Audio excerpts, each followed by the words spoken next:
আসসালামু আলাইকুম, স্বাগতম দৃষ্টিকোণ চ্যানেলে। ভাবুন তো, যেখানে রাজনীতি মানে ক্ষমতা, চাঁদাবাজি আর নিজের পকেট ভরার প্রতিযোগিতা, সেখানে একদল মানুষ আছেন যারা উল্টো নিজের পকেট থেকে টাকা খরচ করে রাজনীতি করেন।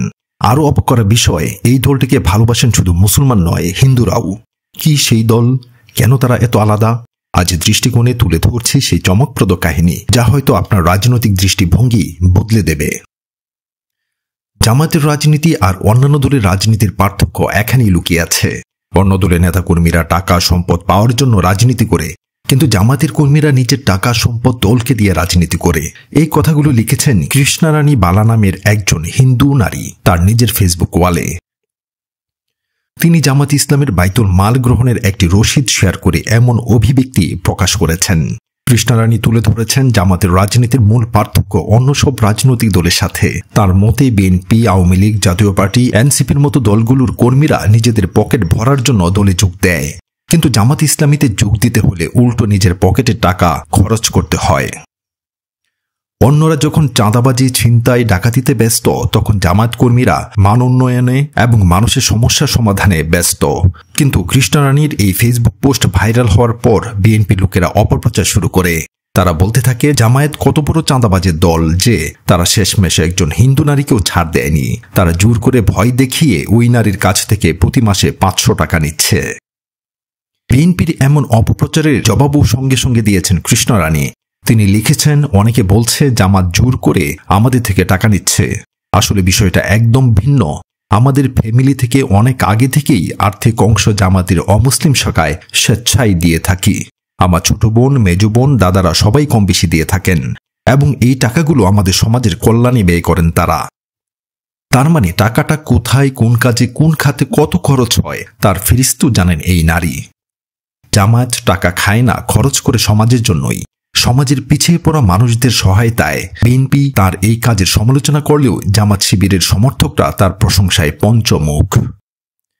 এস এ রহমান স্মৃতিচারণ করে লিখেছেন, শিবিরের সমর্থক থাকাকালীন 2 টাকা বাইতুল মাল দিতাম, কর্মী হওয়ার পর 20 টাকা দিতাম, সাথী হওয়ার পর সর্বশেষ 70 টাকা। এখন জামাত ইসলামের কর্মী হিসেবে 100 টাকা দিতে হয়।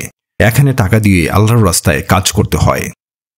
আকবর হোসেনের ভাষ্যমতে, অন্য দলের লোকেরা তো দুনিয়া পাওয়ার জন্য দল করে, এজন্য তারা চাঁদাবাজি, টেন্ডারবাজি, জায়গা দখলে ব্যস্ত থাকে। বিপরীতে জামাত শিবির তো আখিরাত পাওয়ার জন্য দল করে, তাই তারা নিজেদের পকেট থেকে টাকা খরচ করে।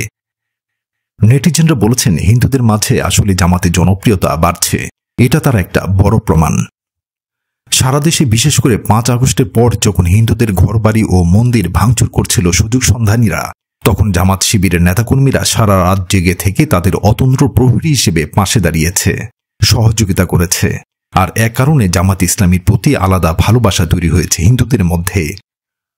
এমনকি সামনের ইলেকশনে, সংসদ নির্বাচনেও অনেক হিন্দু নেতাদের মনোনয়ন দেবে জামাত ইসলামী। জামায়াতের অর্থনীতি নিয়ে গবেষণা করেন এমন বিশেষজ্ঞরা মনে করেন, এই বাইতুল মাল হল জামাত শিবিরের রাজনীতির অর্থনীতির ভিত্তি। এই কারণেই বিগত আওয়ামী লীগ সরকার 17 বছর ধরে জামাত শিবিরের সব আর্থিক প্রতিষ্ঠান ধ্বংস করেও তাদের ক্ষতি করতে পারেনি। ইসলামী ব্যাংক, ইবনে সিনা হাসপাতাল, কেয়ার, সিন্দাবাদ জাহাজ ব্যবসা, রিয়েল এস্টেট, শিবিরের ফোকাস, রেটিনা, সবকিছুর কার্যক্রমে বাধা দিয়েও, সবকিছু দখল করেও জামাতকে আর্থিকভাবে দুর্বল করা যায়নি এই এক বাইতুল মালের কারণে। কেননা এই পুরো 17 বছর জামাত শিবিরের নেতাকর্মীরা তাদের বাইতুল মালের টাকা আরও বাড়িয়ে দিয়েছেন, 2 গুণ 3 গুণ দিয়েছেন। সংকটে দলের পাশে থেকেছেন।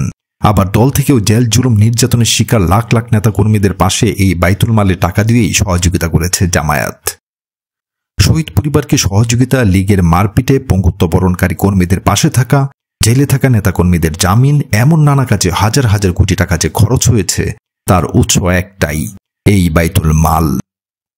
অথচ দেখুন, এসব টাকা খরচ করা নিয়ে জামাতের কারো বিরুদ্ধে কোনো কেলেঙ্কারির অভিযোগ নেই, অর্থ আত্মসাতের অভিযোগ নেই, চুরিচামারির তো কথাই নেই। কারণ দল থেকে যেভাবে যত টাকা বন্টন করতে বলা হয়েছে ততটুকুই করা হয়েছে, টাকা মেরে দিয়ে ধান্দা করেনি কেউ। এজন্যই দেখবেন যে ইউনিয়নের চেয়ারম্যান জামায়াতের, সেই ইউনিয়নে চাল বিতরণ, বয়স্ক ভাতা, বিধবা ভাতা নিয়ে কোনো অভিযোগ পাবেন না। চেয়ারম্যানের বিরুদ্ধে শুধু চেয়ারম্যান কেন, 2001 থেকে 2006 অবধি বিএনপি সরকারে থাকা জামায়াতের 2 জন মন্ত্রী মতিউর রহমান নিজামী এবং আলী হাসান মুজাহিদের বিরুদ্ধে পর্যন্ত পয়সার দুর্নীতির অভিযোগ পাওয়া যায়নি। গোটা বিশ্বেই যা বিরল।